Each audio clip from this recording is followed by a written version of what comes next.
এ বন্ধু, তোর সমস্যা কি? তুই কি ফেসবুকে নিয়মিত ভিডিও আপলোড দিস না?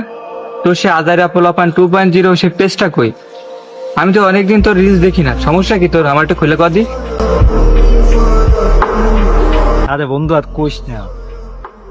এই পেজটার প্রতি আমার অনেক আশা ভরসা, অনেক অনুভূতি আছে। তো অনেক চেষ্টা করি, কিন্তু এত কষ্ট করে এডিট করি, ভিডিও ছাড়ি, কোনো ভিউ নাই। আসলে কি ফেসবুক আমাদের দিকে একটু খেয়াল করে না? একটা ভিডিও এডিট করতে যে কতটা কষ্ট হয়, 1-1.5 ঘন্টা, এমনকি 2-3 ঘন্টাও লেগে যায়। এত কষ্ট করার পর যদি ভিউ যদি না হয়, তখন কি আর ফেসবুকে কাজ করার কোনো ইচ্ছা থাকে? তুই বল। আরে বন্ধু, এই ব্যাপার, তুই হতাশ হোস না। তুই নিয়মিত ফেসবুকে কন্টেন্ট আপলোড দে এবং নিয়মিত লাইভ করবি, নিয়মিত ছবি পোস্ট দিবি। দেখবি তোর যদি এঙ্গেজমেন্ট বাড়ে, তোর ভিডিওটা ফরিতে চলে যাবে। তুই কখনো হতাশ হোস না, আর হতাশ হয়ে ফেসবুকে কন্টেন্ট ক্রিয়েটর ছেড়ে দিস না। দেখবি কি, হাজার হাজার কন্টেন্ট ক্রিয়েটর আছে যাদের ভিউজ নাই, তারা কিন্তু কন্টেন্ট চালিয়ে যাচ্ছে এবং তারা একসময় সফলতা পাচ্ছে।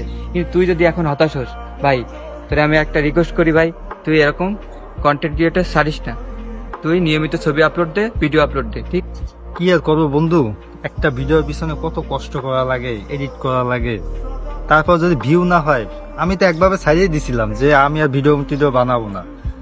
এই আজাইদা পোলাপাইন 2.0 আমার পেজটা যে এতটা আমার কাছে মূল্যবান রে ভাই। তারপর যদি আমার দর্শকরা যদি আমাকে একটু সাপোর্ট দেয়, সত্যি আমি আগাই যেতে পারবো। আমার মূল লক্ষ্য হলো কন্টেন্ট মনিটাইজেশন পাওয়া। ঠিক আছে, তুই যখন বলছিস, আরেকবার চেষ্টা করে দেখা যাক। তাহলে বন্ধু থাক, আমি তাহলে ভিডিও আপলোড দিয়েছি, তাই সে তোর সাথে কথা বলবো।